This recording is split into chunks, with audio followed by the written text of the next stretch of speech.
RCR, la red que comunica y une al Perú. Ya estamos en contacto y le agradecemos siempre la generosidad que tiene con RCR, Red de Comunicación Regional, al doctor Herbert Cuba García, médico especialista en política de salud pública, comentarista del portal de opinión El Montonero. Qué gusto saludarlo, doctor Cuba. Buen día, muy amable. Muy buenos días y un saludo a través suyo a todos los peruanos. Bien, temas para analizar en medio del contexto de la emergencia hay suficientes, ¿no? Ayer el gobierno ha dictado una serie de medidas, ¿no? La ampliación de la emergencia, la focalización en regiones y una serie de acciones que de una u otra manera darían la impresión que el gobierno no tiene un norte claro, el gobierno no tiene una estrategia clara. ¿Cómo está analizando usted el tema? Mire, en primer lugar, creo que el gobierno lo que ha hecho el día de ayer al promulgar el decreto de urgencia, el decreto supremo de prórroga hasta el 30 de septiembre es continuar en la misma línea. Por otro lado, se mantiene los días domingos como inamovilidad total y mantiene el toque de queda a partir de las 10 de la noche hasta las 4 de la mañana. Lo que ha hecho es simplemente un poco reorganizar las provincias de tal manera que, según las evaluaciones que ha hecho el gobierno, ha levantado en muchas provincias, muchas regiones y ha mantenido ya menos regiones en el estado de emergencia. Pero lo cierto es que no ha cambiado en absoluto ninguna estrategia, todo sigue igual, seguimos avanzando en lo que hemos llamado la historia natural de la enfermedad, es decir, vamos a la inmunidad de rebaño, porque las estrategias no han cambiado. Por otro lado, también hay que señalar que el gobierno ha señalado que el problema fundamental que tiene esta pandemia es el recurso humano. Según ha señalado, no hay suficientes médicos y servidores, sobre todo en regiones claves. Y ha puesto el ejemplo de Puno, por ejemplo. Entonces, en esa circunstancia, se ha presentado también problemas con el sector laboral de la salud, tanto en el Ministerio de Salud como en Salud, y entonces la situación se ha agravado aún más, pero no hay respuesta.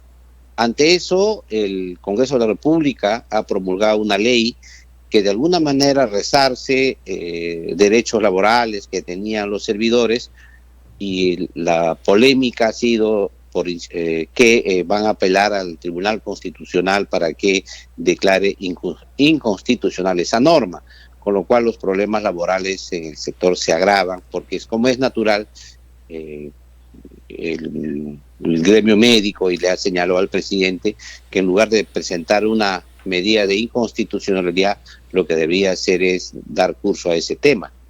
Y el otro tema que me preocupa muchísimo es que aún no resuelven temas esenciales, ¿no? Seguimos con el problema del oxígeno, seguimos con el problema de los equipos de protección, seguimos con los problemas con los medicamentos que se requieren para las unidades de cuidados intensivos, y esto parece ser una crónica ya anunciada de que en esa área es complicado realizar.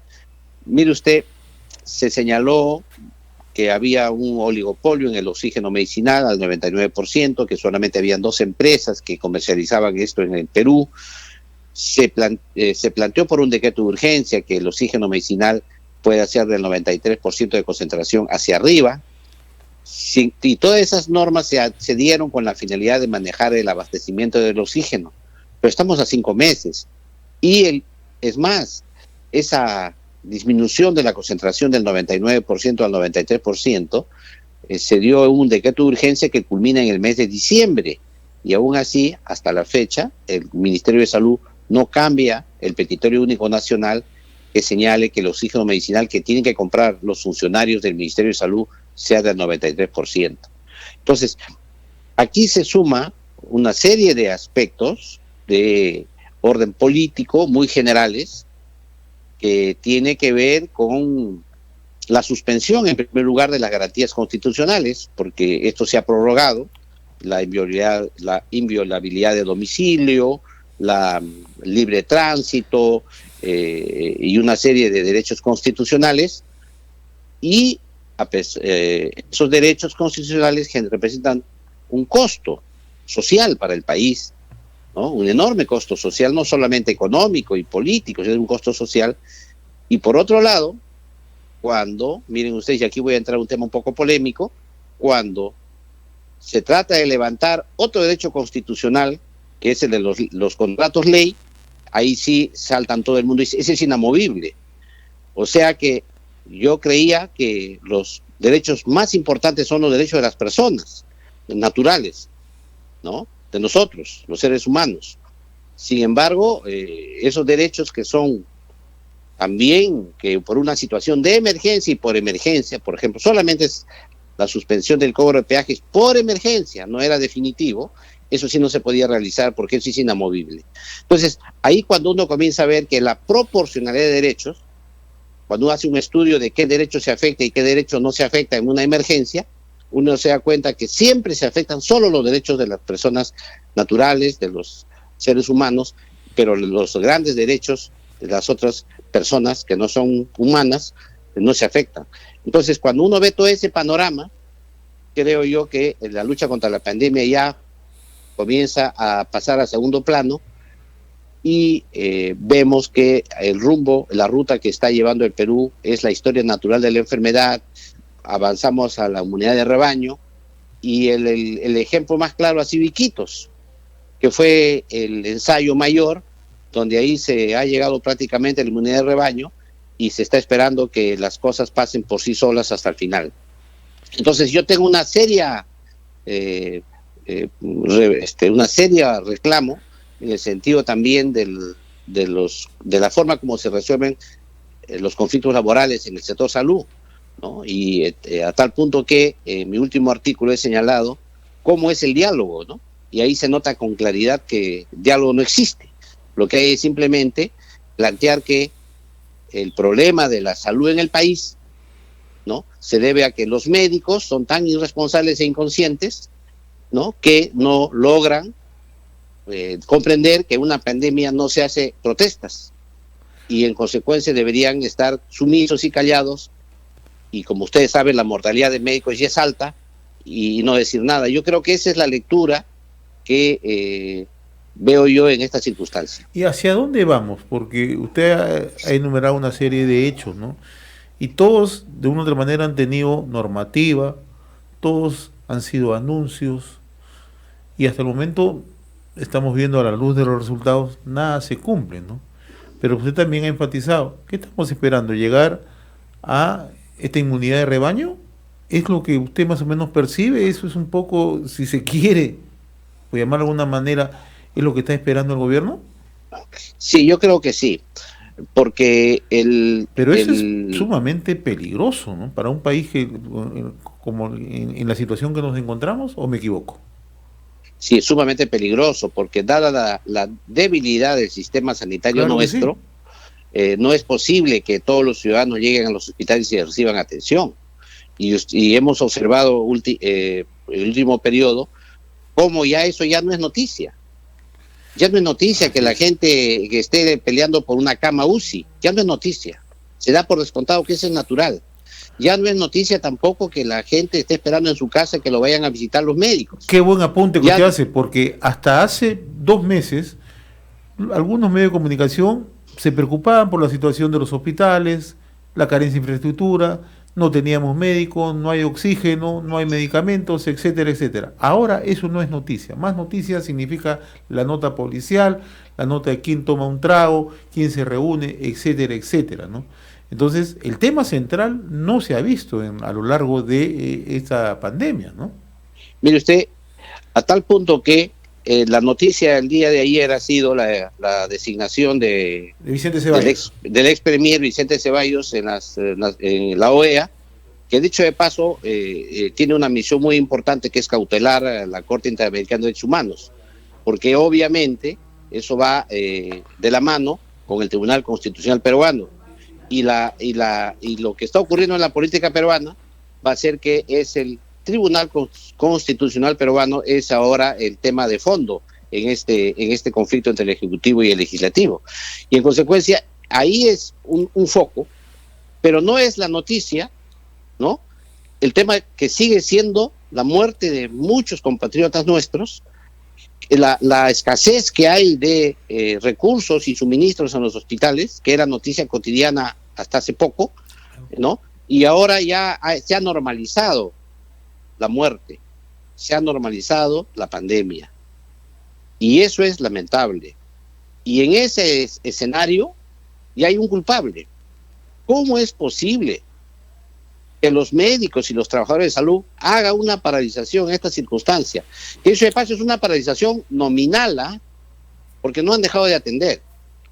Es una paralización, como se dice, mediática, para decir a la gente, oiga señor, mírenos, no nos están dando lo que necesitamos. Ni aún ese gesto es tomado en cuenta. En consecuencia, yo creo que lejos de ir a la solución del problema de la pandemia, creo que se está agravando la solución por otro motivo esencial. Sigue rota la cadena de mando en el Ministerio de Salud. Como usted sabe, como ya lo he planteado varias veces, dentro del Ministerio de Salud hay toda una cadena de mando que debería estar en funcionamiento desde el nivel central hasta las regiones, hasta los centros de salud y en las postas de los centros a nivel nacional. Pero sigue roto, eso no se ha recompuesto. Y yo me temo que eso no se recomponga por el periodo electoral. Porque, dicho de paso, son las autoridades locales y los gobernadores regionales que tienen una activa acción en estas elecciones que se vienen. Entonces, a mí me preocupa muchísimo esa situación, porque eso va a restarle capacidad de respuesta al sector salud. Ahora, doctor Cuba, es ineludible quizás para nosotros que estamos en este tema del manejo y del trabajo de comunicación, vincular algunos temas que aparecen en el escenario social, político, económico y ahora sanitario, que ha cobrado la vigencia que tenemos a raíz de la pandemia. Por eso quisiera preguntarle, usted como un observador de esta situación, hemos visto una encuesta que se ha publicado en esta semana y se le ha dado cierto desarrollo, ¿no? En lo cual a veces muchos nos escriben a través de nuestras redes sociales, nos preguntan, dicen, ¿cómo entendemos esta encuesta? Si estamos en la situación que estamos como país y que la gente, según lo que dice ese sondeo, apoye en más de 60% al presidente, pondere las medidas que se están tomando y sencillamente como si estaríamos en un gran logro. ¿Cómo sustentar esa apreciación frente a una realidad que nosotros estamos viendo y recogiendo, por ejemplo, de las provincias, recogiendo de las regiones? Ahí creo que no se condice una cosa con otra. ¿Cómo aprecia usted esto? Mire, yo le agregaría un condimento más a lo que usted plantea. En una encuesta reciente, anterior a la que usted menciona, se señala también de que el presidente de la República, si candidateara, tenía más del 15% de aprobación. También eso. Entonces yo ahí veo una situación muy complicada en el análisis, porque aquí tendríamos que partir primero de los supuestos de las preguntas. O sea, tendríamos que ir más atrás de la lectura de las cifras. Deberíamos preguntarnos, ¿por qué preguntas eso? ¿Por qué no preguntas lo que la gente necesita? ¿Por qué te vas a los supuestos? Contraviniendo la ley, porque exacto. La ley dice que no puede candidatear. Claro. Sin embargo, preguntas eso. Y luego concluyes algo más interesante, que la siguiente semana dices que tiene un 60% de aprobación como están manejando las cosas. Y luego designas a Vicente Ceballos como representante del Perú ante la OEA, porque va a haber una interpretación jurídica de esa sea candidatura o no sea candidatura, o por lo menos en el tema el Tribunal Constitucional. El Tribunal Constitucional juega un rol ahora muy importante en la política nacional, porque no solamente se permite lo que dice la Constitución, derogar normas, porque tiene una situación negativa, tú derogas nada más, sino que ahora hasta propone qué hay que hacer. Prácticamente ya legisla en modo positivo. Entonces, esa interpretación va a desnaturalizar totalmente la relación de los poderes en el país. Va a desorganizar en el sentido de dónde está el peso del poder político, y como vamos a observar por lo que usted señala, por la encuesta que usted plantea, hay todo un sistema de trabajo de crear una realidad, ¿no? Que la población sienta que ya es inevitable, pues como están las cosas, no hay otra acción, y que como tal lo está haciendo bien, ¿no? Lo está haciendo bien. Y aquí yo quiero resaltar también en el tema de la seguridad ciudadana, ¿no? Para los funcionarios del ministerio, eso es una percepción, eso no es una realidad. Entonces, estamos yendo a lo que siempre ocurre, ¿no? La exigencia, ¿cuál ha sido la exigencia de 2 semanas atrás de los medios de comunicación? Que no hay transparencia en la información, que la información no llega al ciudadano, que falta comunicar, que es necesario que la pandemia se comunique, que no se dan las medidas adecuadas porque la gente no conoce. ¿Y cuál ha sido el resultado? Que se le ha transferido fondos ya para el pago de estos medios de comunicación. O sea, todo va en un círculo, y ya la pandemia es el pretexto. Ya la pandemia no es el objetivo central del gobierno, sino es el pretexto. Y eso es lo que he señalado con mucha preocupación, de que ya vamos a aceptar como anécdota la pandemia, y vamos a aceptar que vamos a la historia natural de la enfermedad, y el caso Iquitos ya no va a ser el caso Iquitos, va a ser el caso Perú. Ahora, obviamente, una justamente haciendo alusión a esa misma fuente de información que le mencionaba como la encuesta, ahí justamente hay una pregunta, ¿no? Y que la respuesta es en porcentajes. Y según la encuestadora, ¿no? Dice que el 73% precisamente de la población está pidiendo un poco más de manera desesperada, le agregaríamos nosotros este calificativo, un plan de comunicación, ¿no? Que se comunique respecto a cómo debe comportarse la población durante la pandemia. Entonces, tomando lo que usted dice, entonces estamos agarrando, ¿no?, a la pandemia como un medio para un fin político específicamente. Es así como lo entendemos de lo que usted nos plantea. Entonces, ya se anunció 140 millones, ¿no? Más o menos un cálculo que se está dando, ¿no?, que ha circulado ya en los medios, para concretar este plan de comunicaciones. ¿Qué nos van a decir en ese plan? Según su apreciación, doctor Cuba, ¿qué cosa nos debería decir ese plan?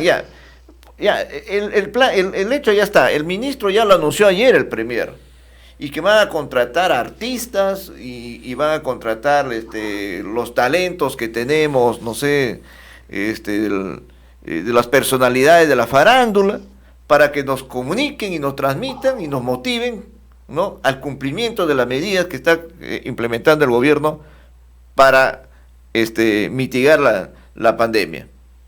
En todo caso, si eso está así, ¿qué cosas es lo que nos deberían de comunicar? ¿Qué cosas nos van a decir de lo que ya no sabemos? Mire, yo tengo aquí dudas, muchas dudas. En primer lugar, estamos en un periodo electoral y el Estado no puede gastar en publicidad. Entonces, ese es un primer tema. Segundo, el mensaje que requiere la población es en la comunidad. No son mensajes masivos. Eso se ha hecho y se hace, pero no tiene impacto. Para que el mensaje tenga impacto, tiene que ser un mensaje local en su establecimiento de salud, con sistemas de comunicación que manejan muy bien los profesionales de la salud en la comunidad para comunicar las enfermedades.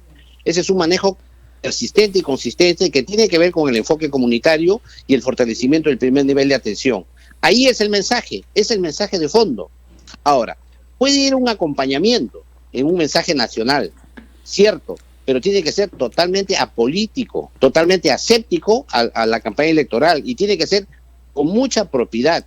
Y yo creo que ahí está el tema de fondo. Cómo este momento, a pesar de que hay una prohibición de que ya cuando ya estamos en una campaña electoral y ya se convocaron elecciones, el Ejecutivo tiene limitaciones severas para contratar publicidad. Entonces ahí es el problema de fondo. Y yo sí quiero expresar mi preocupación. ¿Por qué? Porque lo que se necesita es el mensaje local. Se necesita el mensaje en los comunicaciones, educación. No solamente es publicidad.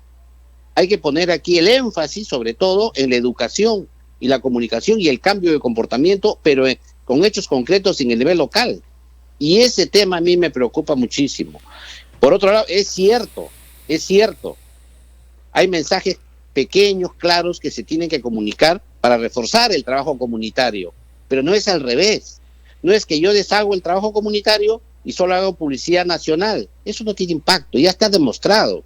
A la gente tienes que hablarle con su realidad local, al quechohablante en quechua, al señor de las comunidades nativas en su idioma natal, con sus costumbres, a las barriadas con sus problemas en sus barrios. Todo es hecho en el contexto local para que tenga impacto en el cambio de comportamiento del ciudadano. Entonces yo creo que ahí viene el primer tema de fondo, ¿no? Si es que en realidad es la lucha contra la pandemia el objetivo fundamental. Y si es que el gobierno fuera así, también debería aceptar como justos los reclamos de los servidores de salud, que finalmente ha pasado como que no ha ocurrido el tema, porque como es evidente, nadie en su sano juicio puede darse el lujo de abandonar a los pacientes en situación crítica. Y eso es prácticamente simplemente el hecho consumado. Ahí, doctor, hay un tema puntual que quisiéramos también conocer su apreciación, porque hemos hablado, por ejemplo, con el doctor Godofredo Talavera, que es el presidente de la Federación Médica, y lo que nos ha dicho, en conclusión, es que ni siquiera la ministra se ha dignado ni siquiera a recibirlos. Ha mandado funcionarios de línea a conversar con ellos, a que le sigan diciendo lo mismo que ya han escuchado varias veces y que nunca se cumple. Y por eso que el doctor Godofredo Talavera, y ahí tenemos la nota en otro portal, dice, bueno, que nos diga de una vez, no va a recibir, va a hablar con nosotros, va a empezar a resolver este problema, para tener las cosas claras, ya no nos estén meciendo más, porque eso tiene que incidir directamente en los resultados del manejo de esta pandemia y en los resultados de otras enfermedades que están avanzando silenciosamente, porque todos estamos mirando este tema del COVID. Y uno de los problemas centrales, por ejemplo, que en el caso de la Amazonía está empezando a generar estragos, nuevamente, por ejemplo, tenemos el dengue, que nadie lo está mirando y que está ocasionando ya muertes en este momento en la Amazonía y que está empezando a desbordar otra vez. Y así, cosas así de esa naturaleza, pero que estamos entretenidos en otros temas, ¿no? En las encuestas, en las derivadas políticas, y no estamos mirando realmente otra vez el tema sanitario, que lo estamos dejando allí, ¿no? Y como usted dice, se está tomando como medio para un fin determinado, un fin político. Ahora, en medio de esto, también queremos hacer una acotación, doctor. Por ejemplo, cuando se inició el programa Aprendo en Casa, no sé a quién se le ocurrió sustituir a los docentes por actores para que empiecen a dictar, a hacer las clases que se proyectaban a través de las imágenes, a través de las radios, a los estudiantes que están en la modalidad de educación a distancia. En este caso, por ejemplo, estamos viendo casi el mismo fenómeno que se quiere manejar y que anunció ayer el Premier: poner actores, ¿no?, a que empiecen supuestamente a comunicar a la población, ¿no? Y no sé si en realidad van a calar bien en el mensaje que quieren dar, pero los mensajes reales que están diciendo los médicos y que son los actores centrales de este tema, en el sentido, oye, aquí no hay mucho que hablar, aquí pon los implementos de seguridad a los médicos, pon más medicamentos en los hospitales, ¿no? Vamos a usar implementos de bioseguridad adecuados, ¿no? Y con eso, bien pertrechados, nosotros podemos salir a las comunidades a decirles a la población, oye, ¿sabes qué? Tenemos que hacer esto, vamos a fortalecer las postas médicas, vamos a fortalecer los centros de salud, que supuestamente ese es el primer el primer nivel de atención que tanto se habla, pero que en la práctica, según lo que nos informan, no funciona. Mire, yo creo que la principal responsabilidad de todo esto es el enfoque. el enfoque que lleva es un enfoque hospitalario, militar y policial. Entonces, en ese tema, ya el trabajo comunitario, el trabajo de hablar de la comunidad, hacer cambio de estilos saludables, de educación, información en la comunidad, dar recursos al Ministerio de Salud para que los centros y puestos de salud hagan la publicidad correspondiente, la información, la comunicación, eso no va a existir, porque el enfoque no ve, ni siquiera sabe que existe eso. El enfoque simplemente es decir, señores, a los hospitales, bueno, le vamos a dar acá, lo otro, pero ni siquiera resuelven el tema fundamental del suministro. ¿Cuál es el enfoque fundamental? La cuarentena, el aislamiento obligatorio, la zona de emergencia. Esto es, ¿por qué? Porque estamos invisibilizando la pandemia, la estamos pasando a un segundo plano, inclusive ya en los medios de comunicación pasan a un segundo plano, y se está sobreponiendo ante esto, se ha normalizado la pandemia, y está sobreponiendo ante esto los problemas políticos del país. Ya estamos vemos cómo se van moviendo las fichas en el tablero político nacional, y vemos que ya los comentarios son unos en defensa acérrima del actual Tribunal Constitucional, otros en que ya hay que reformar, hay que cambiar, hay que elegir a los del Tribunal Constitucional, otros le restan autoridad moral al Congreso actual para que elija a los miembros del Tribunal Constitucional, otros están viendo pleitos entre diversos sectores. Ya otra vez tenemos el aparato del Estado desorganizado y conflictuado, y ahí salen las encuestas, y ahí sale, como es natural en ese escenario político, salen unas encuestas, sale dinero para publicidad, etcétera, que finalmente nos deja muy perplejos en una pandemia. No estamos remando todos en el sentido de la pandemia, no estamos colocando al ciudadano al centro, no estamos en una situación de suma complejidad en el desempeño del Estado y del gobierno en la lucha contra la pandemia, y nos dicen que vamos bien. Entonces ahí yo creo que hay que tomar en cuenta algunos aspectos que me gustaría decir. Solamente voy a plantear dos aspectos. Uno, que finalmente tenemos que reforzar el primer nivel de atención como dé lugar. Si es posible, con el trabajo voluntario de los profesionales de la salud y de los médicos, tenemos que hacerlo, porque eso evita muertes, y esa es nuestra misión. Y el segundo aspecto que tenemos que hacer es que las diversas fuerzas políticas que realmente son patriotas y quieren a su patria, tienen que contribuir a ese proceso, porque de otra manera no vamos a resolver el problema de la pandemia en nuestro país. Así es. Bien, doctor Herbert Cuba, como siempre, muy agradecido por su participación cada sábado a través de RCR. Muy amable, un abrazo a la distancia. Muy agradecido. RCR, la red que comunica y une al Perú.